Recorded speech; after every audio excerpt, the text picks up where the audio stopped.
এই বৃন্দাবন পিতা বলে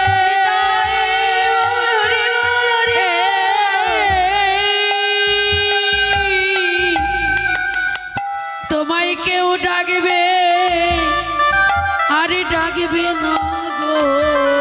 আমি যমুনা পারি, আমি পারি দিয়ে আমি চলে চলে যাব। তুমি আমায় একবার আমায় অবিদা, আমি তো তোমাদের আপন নই, আমি চলেই যাব। যমুনা পারি দিয়ে আর তোমার দশবতের কাছে আমি ফিরে যাব না। ওগো চলে যা। আমি এ ঘরে রব না গো। আমি বিদায় নিয়ে চলে যাব। আমি তোমার ঘরে ফিরব না গো। তুমি জন্মের মতো আমায় বিদায় দাও গো। ঘরে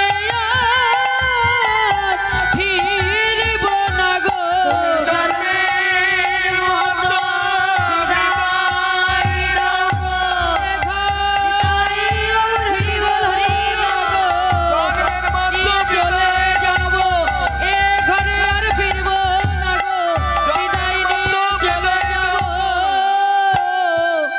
তুমি আমায় বিদায় দাও গো।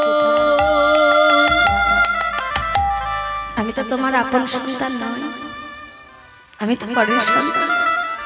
দাও বিদায় দাও। আর তুমি আমায় যা যা দিয়েছিলে সব করলে না। আমি এই যমুনা, বিশাল যমুনা পাড়ি দিয়ে চলে যাবো পারে, আর কোনোদিন আসবো না।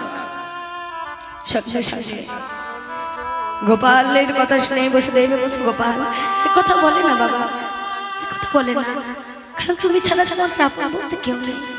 তুমি যদি চলে যাও আমাদের কি আর পিতামাতা বলে ডাকবে?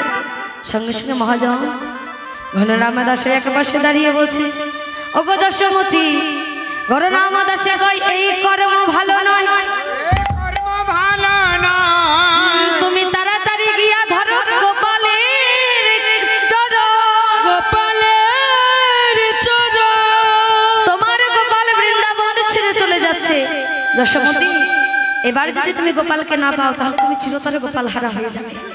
যেই না শুনেছে গোপাল চলে যাচ্ছে বৃন্দাবন ছেড়ে, সঙ্গে সঙ্গে যশোমতী পাগলের মধ্যে ছুটে এসে যেই না গোপালের দিকে তাকিয়েছে, গোপাল তাকাচ্ছে না।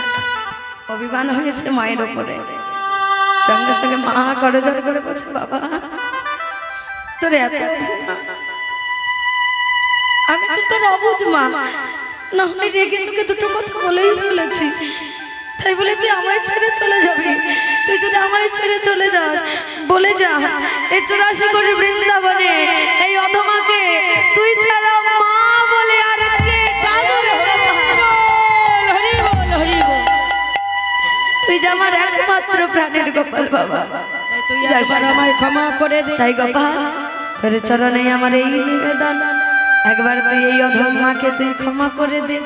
তোর এই ভোলানো মাকে তুই ক্ষমা করে দে। তোর মা তোর চরণে অপরাধ করেছে, তুই করিসনি বাবা, আমি অপরাধ করেছি, আমি বুঝতে ভুলে গেছিলাম। তুই তো অকারণে কোনোদিন কারো ঘরে যাস না, যদি কেউ সেবার যোগ্য করে না রাখে বাবা, আর কোনোদিন তোকে আমি অপযশ দেব না। চল একবার তুই ফিরে চল। ও বাবা, ভক্ত যদি নয়নধারা ছেড়ে যে কাঁদে ভগবানকে সইতে পারে। সঙ্গে সঙ্গে বলছে, মা আর বলবে না তো? হচ্ছে না বাবা, কোনোদিন বলবো না। সঙ্গে সঙ্গে গোপাল এক ছুটে গিয়ে মায়ের বক্ষটা জড়িয়ে ধরেছে, হরি বল, হরি বল। জড়িয়ে ধরেছে। মা যশোমতী গোপালকে কোলে নিয়ে যা সকল কিছু খুলে দিয়েছিল। ও বাবা, গোবিন্দের অঙ্গের যদি অলংকার খুলে নেওয়া যায়, সেই অঙ্গ কি দর্শন করা যায়? যায় না। মা যশোমতী আবার পুনরায় সুন্দর করে অঙ্গের অলংকার সব পরিয়ে দিল। পরিয়ে দিয়ে গোপালকে কোলে নিয়ে মা যশোমতী নন্দালয়ে ফিরে এলো। ফিরে এসে গোপালকে কোলে নিয়ে সুন্দর করে ক্ষীরসর নবনী তৈরি করে এবার মা যশোমতী মনের আনন্দে বলে গোপাল সেবা দিতে লাগলো। গোপাল সেবা দিতে সেবা দিতে লাগলো। যশোমতী মনের আনন্দে গোপাল সেবা দিতে লাগলো। যশোমতী মনে দেখো গোপাল সেবা দিতে লাগলো। গোপাল সেবা দিতে লাগলো।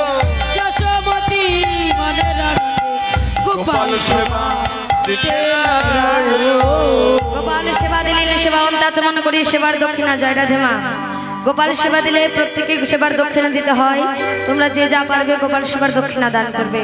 আর এর পূর্বে একজন কৃষ্ণকে ভক্ত মা আর একটা দাদা ভাই একটি গামছা তার সঙ্গে ফল দক্ষিণা গীতা দান করেছি। আরও মা 10 টাকা, ছোট্ট ছোট্ট দুটো বোন 5 টাকা করে দান করেছেন। এই দান আমি রাধারানী প্রাণ গোবিন্দ আমার গোপাল গুরুদেবের চরণে সঁপে দিচ্ছি, যেন গ্রহণ করে কৃষ্ণকে ভক্ত করে জন্ম জন্মান্তরে লাগি, যেন তারা প্রত্যেকে আমার রাধা গোবিন্দের যুগল চরণ লাভ করতে পারেনি। তাই গৌর হরি বল হরি বল। মায়েরা তোমরা প্রত্যেকে গোপালের সেবার দক্ষিণা দেবে। আমি এক পাশে দাঁড়াচ্ছি, সবাই দেবে, কেউ যেন দক্ষিণা না দিয়ে যাবে না।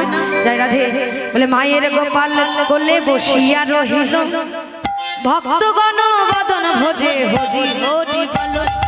মায়ের গোপাল আমার বসিয়া রহিল, ভক্তগণ বদন ভরে হরি হরি বলো।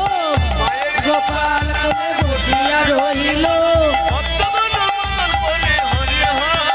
নিতাই গৌর হরি বল, নিত্যানন্দ বল, অদ্বৈত বল গৌর গদাধর বল। নিতাই গৌর হরি বল, নিত্যানন্দ বল, অদ্বৈত বল গৌর গদাধর বল। জয় রাধে জয় রাধে জয় রাধে জয় রাধে।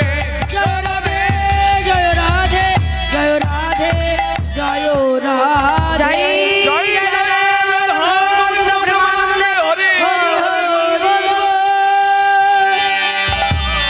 জয় রাধে শ্যাম।